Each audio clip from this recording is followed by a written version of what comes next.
Here's another video that's blowing people's minds.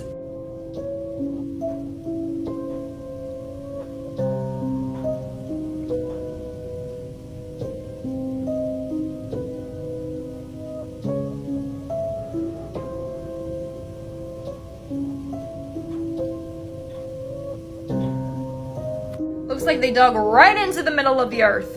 At least, that's what I thought when I first saw the video. Explanation coming in, part 2.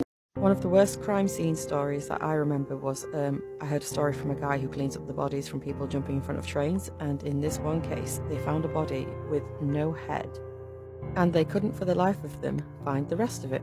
Apparently, in the autopsy room, they saw a tuft of hair coming out from where his head should have been, and that's when they realised that he hit the train head on. And apparently, his head had caved into his chest, right through his neck.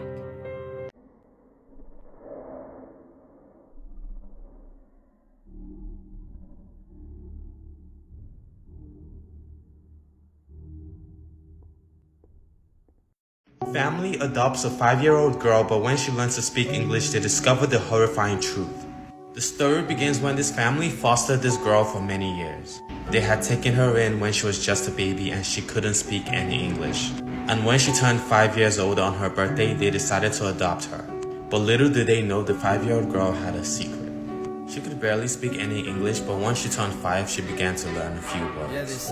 The family had a hard time communicating with her until one day everything changed. The 5-year-old girl appeared upset, and when the family went in to comfort her, she said something that had everybody in shock.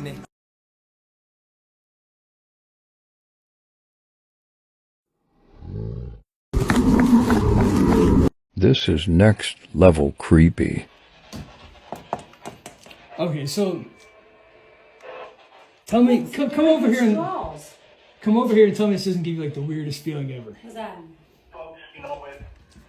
Oh yeah, that's pretty fucking weird. Okay, gotta get a picture of that. There's a little kid inside the light switch. Where the switch would be? Look at that. What is it? Who is that kid?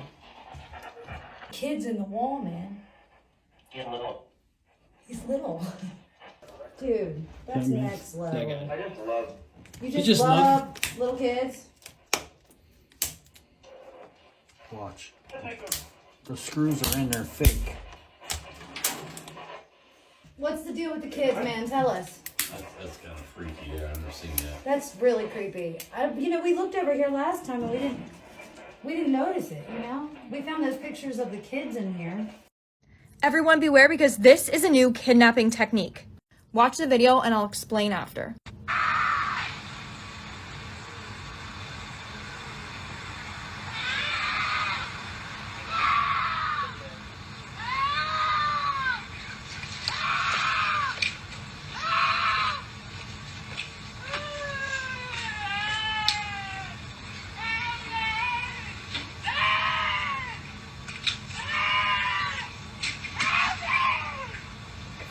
According to the men, there was a woman walking down the street, calmly just screaming.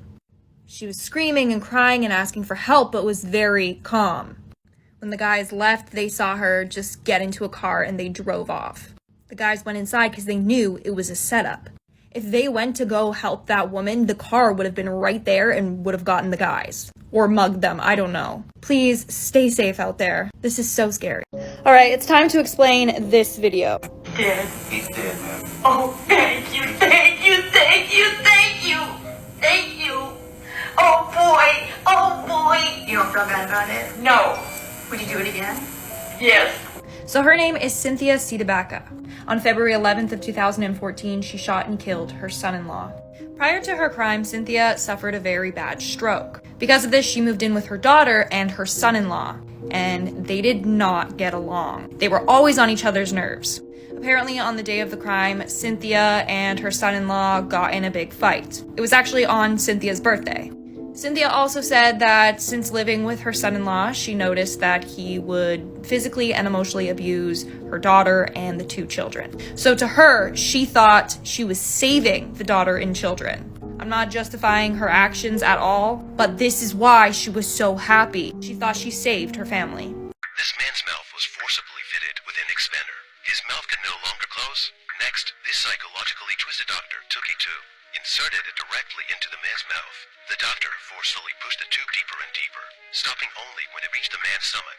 This man was in extreme pain but helpless, for he was being restrained within a sealed apparatus. At the other end of the tube, the connection is a large jar of eels. The eels are swimming slowly.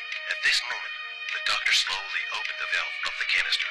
Instantly, eels followed the muddy yellow flow, entering the tube. The eels swam forward. Immediately afterwards, they entered the man's mouth.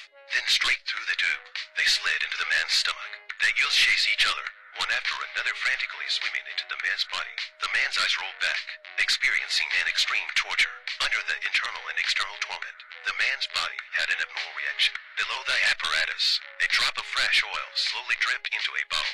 This was the Twisted Doctor's oil extraction days, operating hundreds of devices day and night to extract human oil. It's said that this human oil could grant immortality. Some wealthy and influential people became the Twisted Doctor's VIP clients. This led to countless commoners becoming sacrifices in the wealthy's pursuit of immortality. The world has never changed. Seriously? Step right around. You don't have anything on you that will poke me, stick me, or stab me, do you? Maybe a penis. Okay.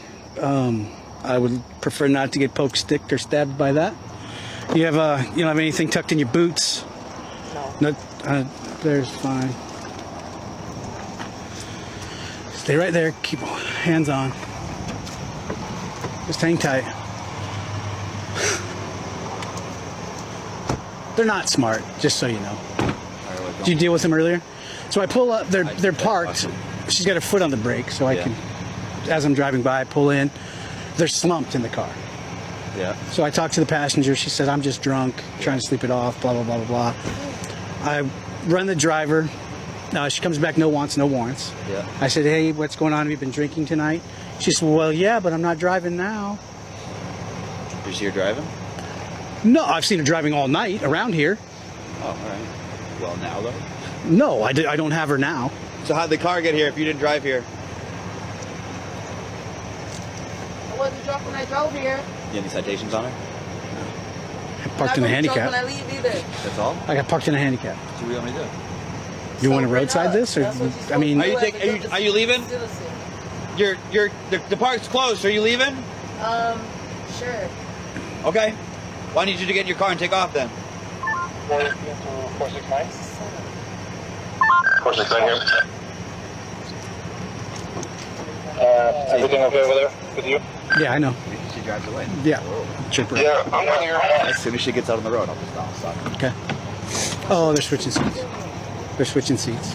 So if you guys need any assistance. Viewer discretion is advised. My worst account of being a crime scene cleaner is when I was in my mid-20s, I used to do trauma scene cleanup work. I was basically in charge of a crew that would go in after homicides, suicides, unattended deaths, accidents, and well, all manner of deaths or accidents that would cause damage to building structures. This one time we got a call to a scene, and most of the time we were giving very little details as to the call, mostly because we received our information second-hand either from a public agency like a coroner or the fire department. We arrived on scene and there's an older woman sitting in a garage with the big garage door open. She has a garage set up like a room with a sofa, TV, fridge and bed. Normally I would give the next of kin the option of showing us where the scene is or letting us know if there's anything of concern like a family heirloom or something valuable that we could pull out for them. She stopped me and said, I don't want to go inside that house. There is evil inside that house.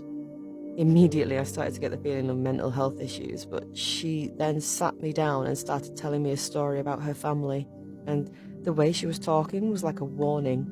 Like she was warning me about what was inside. She said that 3 years prior, her husband had killed himself in that house, and then 2 years later, her eldest son killed himself inside the house too.